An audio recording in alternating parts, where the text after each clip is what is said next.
What's up, guys? Welcome to another episode of SpeedSim. My name's Amy. And I'm E-House. And today we're going to be talking about upgrades, whether or not you should upgrade, what are the advantages, disadvantages, and what we prefer to do.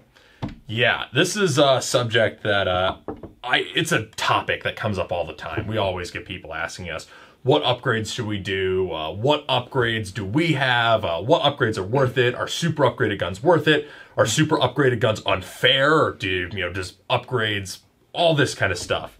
So today we're going to kind of tackle this subject in a general sense.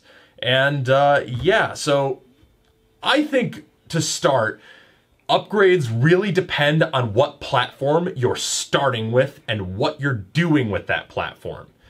I would argue that for the type of gameplay I generally prefer, having a super upgraded gun matters a lot less than people think. And I base this purely on my own anecdotal gameplay experience, but this channel is our opinion. If you haven't put that together by now, wow. I don't know what you've been doing. So for me, personally, I could run a stock TM high kappa all day. That all depends on if the slide will cooperate, of course. Because again, as you guys know, high kappas have plastic slides, at least the TM ones do. You can get other ones such as ArmorWorks, KGW, etc., etc. They have metal slides, what have you. But for me personally, I usually run TM. I could run a stock TM, no problem. The hop-up's great. It's got magic fairy dust in it. I could do that all day long. Now, what I tend to do with my high kappas when I first get them is usually throw what Knuckles GSM calls the meat and potatoes, which is barrel, bucking, and hop-up. I usually do those real quick just because I want to get a little bit more range and accuracy out of them. And that's typically what I do. And then, obviously, I have slides because, again, it's green gas and HPA here, and, the slide tends to break really easily. So that's typically what I tend to do. And I actually have a similar opinion on pistols, even though mine's a secondary. But I feel like pistol upgrades are a lot more important if your pistol is your primary. Yes. Because I hate to say it, there aren't that many pistols on the market that are out of the box really ready for heavy primary use that are going to have the range and accuracy to compete with an AEG. Exactly. So that I would definitely agree with that. Now, going on to AEGs, however, I have a stock Crytek. I have not done anything to it. I haven't touched it. I haven't done anything to it. I run that solely stock. I don't need to do anything because it's already great out of the box. Moving on along over to my ARP9, however, I did throw in a barrel bucking and hop-up. And that's all I've done to it. Oh, and a motor. My mistake. I also threw in a motor in there because the motor that comes with it's a little janky. And I just wanted to switch it up before I ran into any issues playing with it. So those are the few things that I actually did to it. Outside from that, it's all stock gears, stock piston, stock everything. Just barrel, bucking, hop-up unit, and motor. And that's actually my same experience with my AEGs. Now, granted, the AEGs I buy and the AEGs I use are all generally pretty good, but I try to leave them what I call as stock as possible. Now, this is my Crytek CRB that I've had for coming up on 4 years. The gearbox is basically completely stock. Anything that's broken in here, I've replaced with OEM parts. And I've only had to actually repair this gearbox once. That's when you threw it in the mud, wasn't it? And that is when I threw it in the mud. And that was relatively early on. Any other things I've done to it have just been basic maintenance, just taking it apart, cleaning it, lubing it. I did replace the motor when it wore out, but I ran the stock motor for 2.5, 3 years, and now I've got, an 18K motor in here just because it never, ever seizes up on me or anything. It's a great motor. But other than that, the gun is stock. I do have one of the Prometheus Crytek spec barrels in here, because Type bore barrels, I do find are one of the upgrades that are generally worth it. Mm-hmm. I think that Type bore barrels, a good hop-up bucking, the Crytek hop-up bucking is phenomenal. I also have that R-hop system that I actually gave to one of my friends because I wasn't really using it because I wasn't using heavy BBs. He wanted to build a DMR, so I gave it to him. This setup really just is my workhorse. This does everything I need it to do. And that's where then people will come on and say, well, I feel like I need something, really, really extreme, crazy trigger response, all this kind of stuff. And I kind of want to say, do you though? I've played with, a gun with a Gate Titan in it, and I've played with guns that have, some pretty high-end upgrades, and yeah, the guns are nice, but I don't feel like they actually enhanced my skills that much. I feel like the skill sets that really matter and really make you a good player are at most going to be slightly more efficient with a super highly upgraded gun, but I genuinely think that upgraded guns are more kind of a luxury item than anything else to a certain extent. I feel if you're going to upgrade a gun, it comes down to this gun you've had for years. You've had it for at least 4 years, and you just want to, you know, spice things up a little bit, and it's your only gun. Now, I know there's I mean, we're airsofters. We have tons of guns that we can just pick and choose from. Yeah. To really sit there and upgrade one of them, or all of them for that matter, just seems a little arbitrary at first, unless this is a gun that you use all the time, and it, you know, you've put rounds after rounds after rounds through it, and it's just now wearing down, and you think, hey, maybe I want to do little crazy things to it. I want to give it to Umbrella Armories, for instance, and have them do things, or I want to try my hand to do a DSG or a super high DMR build. Like, those things is great if this is your primary gun and you're just looking to spice it up.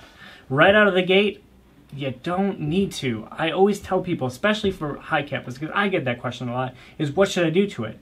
My answer all the time is run it till it breaks, but make sure you save up enough money for a slide, because that is one of the things that will break right off the bat. And then once it's broken, kind of figure out where you want to go from there. That's my general rule too with most guns that I buy is unless it immediately needs something, like if you buy an LCT-AK, those always need a spring downgrade pretty much. But that's not really an upgrade, that's a downgrade. But if I buy a gun, I try to use it in the field at least like 2 to 3 times before I decide to do anything to it. And if I'm going to do anything to it, it's like, hey, maybe the trigger response is a little lacking. I'm going to try using a different battery or motor. And if one of the batteries or motors I have laying around isn't better in it, then I'll buy a new motor. And that's a really simple upgrade. I try not to get into the gearbox as much as possible, because I find that stock gearboxes in this day and age are usually happy gearboxes, especially with the guns I tend to buy. I generally don't have many gearbox problems with them. And if I do, then I use OEM parts to replace them, because odds are I've had the gun for years and there's no reason to go to a whole different spec and a whole different tolerance of another manufacturer for a different part, because then you're going to create potentially more issues sooner. I would rather use OEM parts to rebuild my guns and have guns that are just workhorses, because I bring these guns out to milsim games where if I'm in the middle of the field and it turns out maybe my sector gear install wasn't quite perfect and my gear strips on hour 12 of a 40-hour Milsim West game, I'm down to a pistol for the rest of the event. That's not fun to me. I'd rather just have the darn thing work. There are exceptions to this. For example, like I have my A&K saw that I am actually in the middle of a rebuild on, because that gun, after the Balcar Surge, I took that apart. I'm like, wow, this gearbox is totally boned. So if something is breaking or does genuinely need rebuilding or replacement, I'll do it. But as much as possible, I leave it stock just for the sake of reliability. Yeah, you can build upgraded builds that are reliable, but I personally don't want to invest that much money into one gun that I'll feel bad for not using enough. I would rather just keep the gun working reliably as much as possible. I generally don't buy guns that need a bunch of work. It's just that saws are... those are always fun. But I do generally do Type bore barrels and, if necessary, a hop-up bucking, because I find that combo in most any gun that I put it into really does me well if the gun needs it. Sometimes they don't. Sometimes they shoot great out of the box. In that case, I don't touch them. I don't want to let the fairy dust out. Genuinely speaking, though, if you're talking about upgrading a gun to the point where you're spending so much money on it, just go HPA. Like, just for the sake of simplicity and reliability.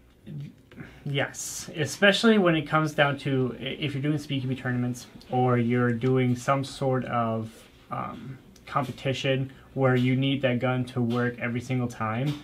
HPA is typically the best way to go. It is a huge buy-in. I mean, you need the tank, the line, the regulator, plus the engine, all this stuff. But if you're looking for pure performance, and it's very versatile. Like, you can go from super crazy fast to super high FPS. It is so versatile. It's actually great for those people who are looking to be on that edge of the competition every single time. Now, however, you're quite limited in the fact that you always have to run a line or a tank. You can get the on-tanks regulator and stock and all this stuff where you make it hoseless, but then you're losing. It depends on what you want to do with it. Yeah. Because, for example, if you're building like a DMR or something, or use real caps, then maybe something like the Wraith CO2 stock might be something for you to look into. I know a couple of people who are very happy with their setups for that, but those are milsim players. Those are guys bringing that gun out, running it as like DMR class, and they're not worried about the fact they have to change a CO2 cartridge every 200 rounds. Yeah. As for a question I get asked a lot of if upgraded guns make players better or if upgraded guns are somehow unfair, I would say not really. I mean, I bring my guns out that I've just addressed are mostly stock to a lot of games. And I find that if I'm losing engagements to people with upgraded guns, it's not because the other person had a better gun. It's because I did something wrong or they did something right. It just really is your skill set as a player to a point. If you have a good, like, standard AEG, you're probably going to be competitive to people with upgraded guns as long as your skill set can keep up. But if you've got, say, a tri-shot shotgun versus an upgraded AEG or an HPA engine, then you are obviously at a disadvantage there. But I think that, realistically speaking, having an upgraded gun or having an HPA engine, I don't think it's as unfair as I've heard some people complain about, at least not on the 1-to-1 or, fire team level games. If one team is completely stacked with all the upgraded guns, though, I have seen cases, and granted it also could have been the players, there's always that kind of human element to it, but if you stack one team with what are essentially force multipliers versus a team of, like, rental quality stuff, you are setting up a disaster. Basically what it comes down to is it all comes down to the player. If your skill set is great and you can use a stock gun, you'll be just fine on the field. If you're a shitty player and you have an HPA, no one's gonna like you. That's what it comes down to. Yeah. All right, so those were kind of our general thoughts on upgrading guns, using upgraded guns, how much of a difference they all make. Let us know your thoughts below. Obviously we don't make this video like to say, this is the way it's done, this is the way everyone should do it, you should never upgrade your gun, buy a stock Crytek, praise Kraken. No, this is just, our experiences, our preferences based on what we prioritize as players. And what we see on the field. Yeah, what you prioritize, what you see, it's up to you. Yeah. I mean, I'm not going to sit here and tell you what to do and not to do. No, we're just going to sit here and tell you our stupid opinion because... You care. I don't know, because you're here to watch it, and hopefully you're doing it the right way with a beer in your hand and just enjoying the shit show. All right, guys. Thanks for watching. This has been another episode of SpeedSim. Once again, my name is Amy. And I'm E-House. Thanks for watching, and we'll catch you in the next one. Peace.